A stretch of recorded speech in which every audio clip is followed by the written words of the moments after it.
수강생 여러분 안녕하십니까. 자, 저희들 펀드 평가에 대해서 지난 시간에 핵심 요약 정리하고 문제 일부 풀어봤죠. 이번 시간에 나머지 문제를 풀어봄으로써 이 펀드 평가 과정은 마무리 짓도록 하겠습니다. 자, 그럼 함께 보시겠습니다. 자, 이번 문제는 벤치마크에 대해서 물어봤습니다. 벤치마크에 관한 설명으로 옳지 않은 것은, 벤치마크는 굉장히 중요하다고 그랬는데요. 펀드의 벤치마크는 펀드의 운용 목표, 전략을 가장 잘 나타내는 운용의 지침, 운용의 가이드 역할을 한다. 내 펀드의 벤치마크가 코스피다, 종합주가지수다 하면 이 펀드는 틀림없이 주식형 펀드로서 우리나라 주식에 투자하는 펀드다. 그래서 운용 목표, 전략을 가장 잘 나타내준다. 맞고요. 펀드의 벤치마크는 투자자로 하여금 해당 펀드에 투자할지를 미리 사전에 판단할 수 있는 투자의 지침 역할을 한다. 운용의 지침 역할도 하지만 투자의 지침 역할을 한다. 이 펀드의 벤치마크가 코스피야? 아, 그러면 이거는 종합주가지수, 즉 유가증권 시장에 있는 주식에 투자한다는 얘기구나. 그래서 투자 지침이 이미 나와 그렇게 알 수 있다는 거예요, 미리. 그 다음에 펀드의 벤치마크는 펀드의 성과평가 기준 역할도 한다. 그죠?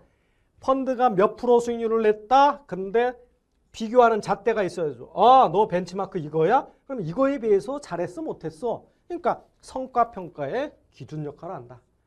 그래서 벤치마크는 운용의 지침, 투자의 지침, 성과평가의 기준 역할을 하는 게 바로 벤치마크입니다. 이러한 벤치마크는 펀드 유형별로 정해진다. 펀드, 주식형이면 주식형, 채권형이면 채권형, 이렇게 벤치마크가 정해집니까? 아닙니다. 주식형도 우리나라 주식에 투자하는 것도 있고 해외 주식에 투자하는 것도 있고 뭐 혼합 주식형도 있고 뭐 다양한 유형이 있을 수가 있어요. 아니면 성장주만 투자하는 것도 있고. 그래서 bench마크는 펀드 유형별로 정해지는 게 아니고 펀드별로 정해지는 거예요. 개별 펀드별로 따로따로. 예? 그래서 펀드별로 정해진다. 이렇게 해야 맞죠. 그래서 4번이 틀렸고요. 벤치마크 설정에 대한 설명으로 옳지 않은 것. 펀드의 벤치마크는 성과평가의 기준 역할도 한다. 이미 앞에서 봤죠. 벤치마크는 펀드별로 정해진다. 그렇죠. 여기 제대로 나왔네요. 맞고. 주식이 투자 대상인 주식형 펀드의 벤치마크로는 1차적으로 종합주가지수가 고려될 수 있다. 그죠? 우리나라에 주식형 펀드다. 그러면 1차적으로 너 우리나라 유가증권 시장에 상장된 주식에 투자하는구나. 그렇게 1차적으로 종합주가지수가 벤치마크가 되겠다. 일단은 그렇게 생각할 수 있다는 얘기예요. 네, 맞고. 벤치마크를 설정할 때 투자자의 현재 투자 견해를 반영하는 것은 객관성이 결여되어 바람직하지 못한다. 투자자의 현재 투자 견해를 반영하는 겁니다. 벤치마크가. 왜요?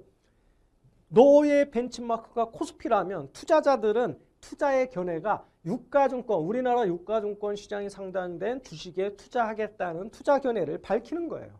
그러니까 바람직하지 못하다가 아니고 투자 견해를 반영하는 겁니다. 벤치마크는. 그래서 4번이 틀렸고요. 자, 다음 문제 보시면 투자가 가능한 종목만으로 포트폴리오를 구성한 것으로서 채권형 펀드의 벤치마크로 많이 활용되는 벤치마크는 뭐냐? 자, 제가 벤치마크 핵심 요약 정리할 때 벤치마크 유형 나와 있고 그 다음에 설명 나와 있고 예시 나와 있었죠. 그래서 설명을 질문으로 하고 어떤 벤치마크냐 이렇게 물어본다고 그랬죠. 바로 이겁니다. 투자 가능한 종목만으로 포트폴리오를 구성한 것으로서 채권형 펀드의 벤치마크로 많이 활용되는 벤치마크는 뭐다? 바로 정상 포트폴리오입니다. 네. 그래서 2번이 답이 되는데 다시 한번 정리합니다. 아주 중요한 내용이기 때문에 시장 지수가 벤치마크로 쓸 수 있습니다. 자산 유형에 소속된 모든 종목을 포함한 것으로 가장 넓은 대상을 포함하는 벤치마크가 바로 시장 지수다. 운용에 특이한 제약 조건이 없는 경우에 적합하다. 시장 지수는. 그리고 대표적인 시장 지수는 종합주가지수나 종합채권지수가 있을 수 있다. 그 다음에 섹터나 스타일 지수. 섹터는 어떤 특정 산업 분야 뭐 이런 걸 얘기하는 거예요. 그래서 자산 유형 중에 특정한 분야나 특정한 성격을 지니는 대상만을 포함할 때는 이러한 벤치마크가 쓰일 수 있다. 그리고 특정 분야의 집중 투자하는 경우에 적합한 벤치마크가 바로 섹터 스타일 지수다. 그 다음에 2개 이상의 시장 지수나 섹터 지수를 서로 섞어서 합성해서 별도로 계산하는 지수인데 복수, 즉 여러 가지의 자산 유형에 투자하는 경우에 적합한 벤치마크는 합성 지수다. 그 다음에 방금 문제가 나왔던 투자 가능한 종목만으로 포트폴리오를 구성하고 채권형 벤치마크로 많이 활용되는 벤치마크는 정상 포트폴리오다. 그 다음에 특정 펀드의 운용과 평가를 위한 포트폴리오, 일반성이 적은 펀드를 평가하기 위함이다. 이게 맞춤 포트폴리오. 그래서 여기는 특정 분야, 특정 성격에서 여기는 특정 펀드. 그래서 좀 헷갈릴 수가 있죠. 약간 요거랑 요거 좀 구분해 주시고 여기도 이제 섹터 스타일 지수는 이런 것들이고 합성 지수는 혼합형 펀드에 가장 적합하죠. 그 다음에 정상 포트폴리오는 이런 채권 지수. 그 다음에 맞춤 포트폴리오는 이런 때 가장 적합한 벤치마크다. 확실하게 알아두셔야 됩니다. 자, 그럼 방금 봤으니까 또 같은 유형의 문제 한번 풀어볼까요? 주식과 채권에 투자하는 혼합형 펀드의 벤치마크로 적합한 거. 뭔가 섞었어요. 너무 쉽죠? 합성지수입니다. 합성지수. 그래서 이거 방금 내용 보고 문제 풀면 너무 쉬워요. 그런데 여러분들이 이제 시간이 지나서 며칠 지나서 이 문제를 보거나 시험장에 나가서 이 문제를 딱 봤을 때는 확실하게 알아두지 않으면 헷갈리죠. 그래서 어쨌든 3번이 왔다. 자, 다음 문제 보겠습니다. 개별 펀드의 수익률을 계산하는 방식으로 옳지 않은 거. 자, 수익률 계산 방식입니다. 개별 펀드의 수익률은 측정 기간 동안의 기준가격 등락률을 이용한다. 이게 바로 기준가격, 펀드의 순자산 가치라고 했죠. 이 가격의 등락률을 이용해서 수익률을 계산하면 이게 바로 기하평균 수익률을 계산하는 겁니다.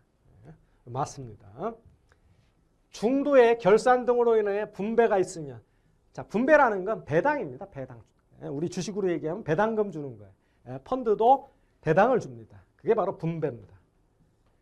있으면 수익률 계산 시 결산이익 분배율, 이게 바로 배당률이에요. 배당률.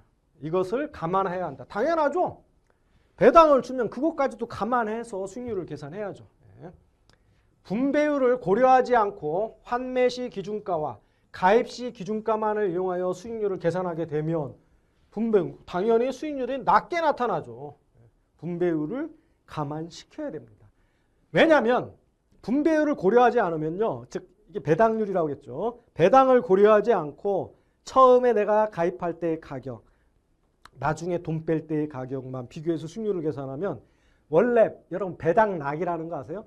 배당을 받으면 그것만큼 가격을 떨어뜨려요. 그렇기 때문에 배당 부분을 고려해야지 그냥 처음과 끝을 비교하면 떨어뜨린 것 갖고 비교하니까 평가가 나쁘게 나오죠.